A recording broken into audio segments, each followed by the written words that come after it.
스웨덴의 총리, 보수 성향의 총리가 유럽에 중대한 병고를 보냈습니다. 그리고 우리가 스페인의 좌파 정부에 의해 벌어진 혼란을 본 후에 사람들이 실제로 이 경고에 귀를 기울이길 바라는 마음도 있습니다. 이제 스웨덴 총리가 정확히 어떤 말을 했는지 말씀드리기 전에, 그리고 제가 말했듯이 이것은 매우 중요하다고 생각합니다.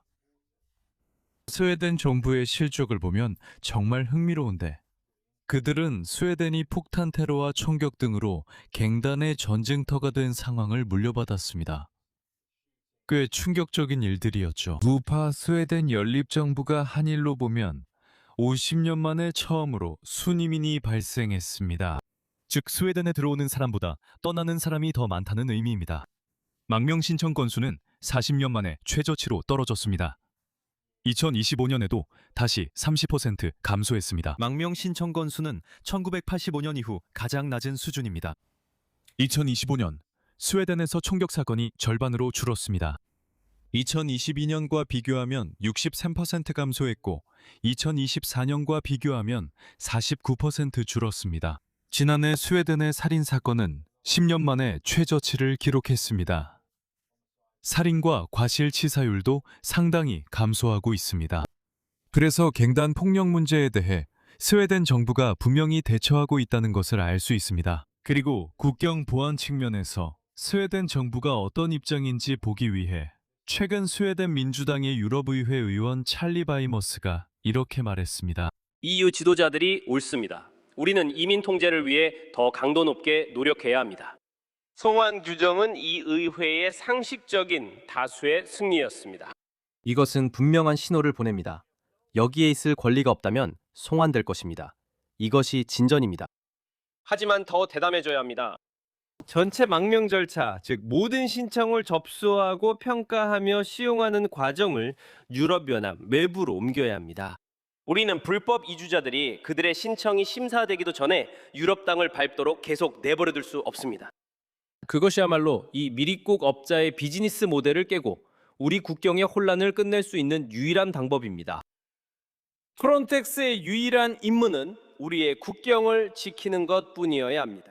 이를 위해서는 기관 내부를 장악하고 마비시킨 기본권 운동가들을 제거해야 합니다. 우리는 국경 수비대가 필요하지, 이주를 촉진하는 것이 자신의 임무라고 생각하는 관료들은 필요하지 않습니다.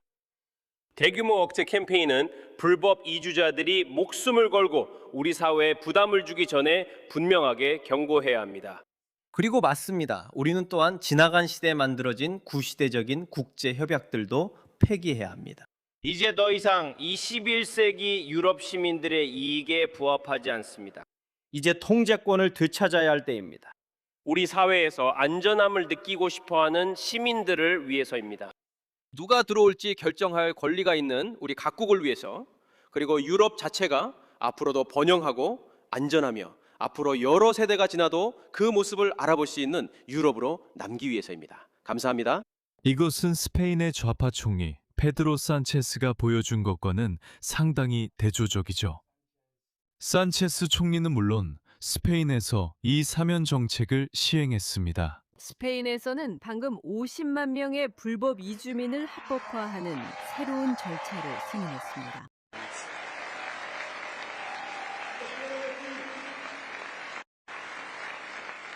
잠시 후에 다시 뵙겠습니다.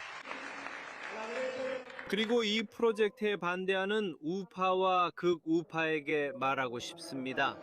우리는 스페인 이주의 산물입니다. 우리는 외국인 부모를 낳지 않겠습니다.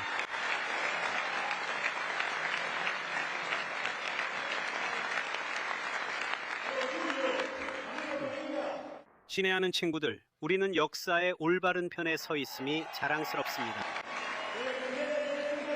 국제적 권리를 옹호하고 평화를 수호하며 한 번이 아니라 1000번이라도 평화에는 yes, 전쟁에는 no라고 말하는 것입니다. 평화에는 yes, 전쟁에는 no입니다.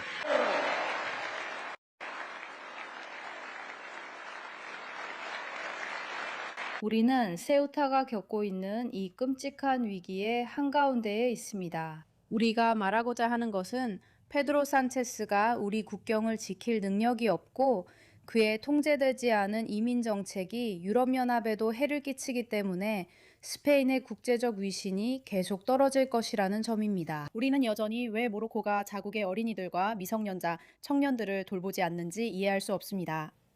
이건 도저히 이해할 수 없습니다. 그리고 그 후 이 부분에 대해 여러 번 말했지만 그것이 강력한 유인책으로 작용했습니다. 그 후에 여러분은 완전히 혼란스러운 아수라장이 펼쳐지는 것을 보았습니다.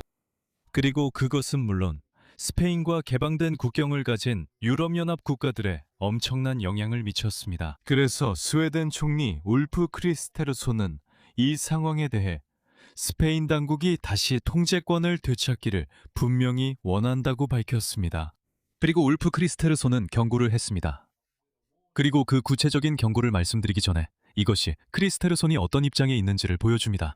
정부의 제안은 이를 32,000유로로 인상하는 것입니다. 무려 3,400%의 인상입니다.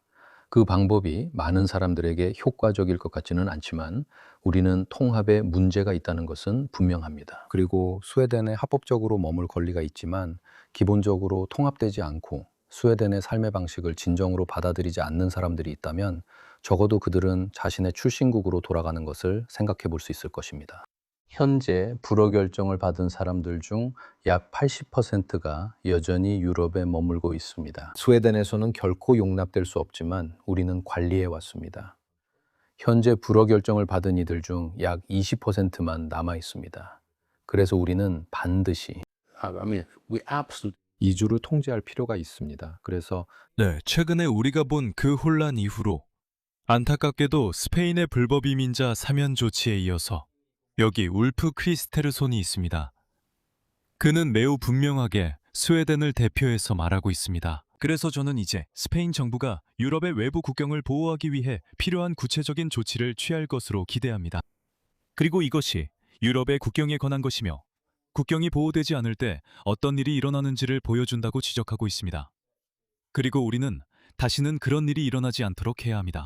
더 구체적으로 그는 이제 이번 경고에서 그보다 훨씬 더 나아갔습니다. 이 사면이 매우 나쁜 생각이며 이제 거대한 이주 위기로 이어질 수 있다고 경고하고 있습니다. 그곳에서 파이낸셜 타임즈와 이야기하며 여기서 말하는 것은 사면입니다. 100만 명이 넘는 불법 이주민들이 스페인에서 신청했습니다. 이것을 위해서요. 이제 그는 올해 말 스웨덴 선거를 앞두고 자신의 업적을 분명히 내세우며 선거운동을 하고 있습니다. 그리고 실제로 크리스텐센이 스웨덴에서는 통제불능 상태로 돌아가선 안 된다고 보는 사람이 압도적으로 많다고 경고하고 있습니다. 그리고 안정적인 상황을 위태롭게 할 수 있는 행동을 하는 것은 매우 나쁜 새는 생각일 것이라고 말합니다. 네, 스웨덴 총리로부터 매우 강력한 경고가 있었습니다. 물론 문제는 유럽연합 내부에서는 국경 개방 체제가 있다는 점입니다. 하지만 이에 대한 여러분의 생각을 아래 댓글로 알려주세요. 영상이 마음에 드셨다면 좋아요 부탁드리며 시청해 주셔서 감사합니다.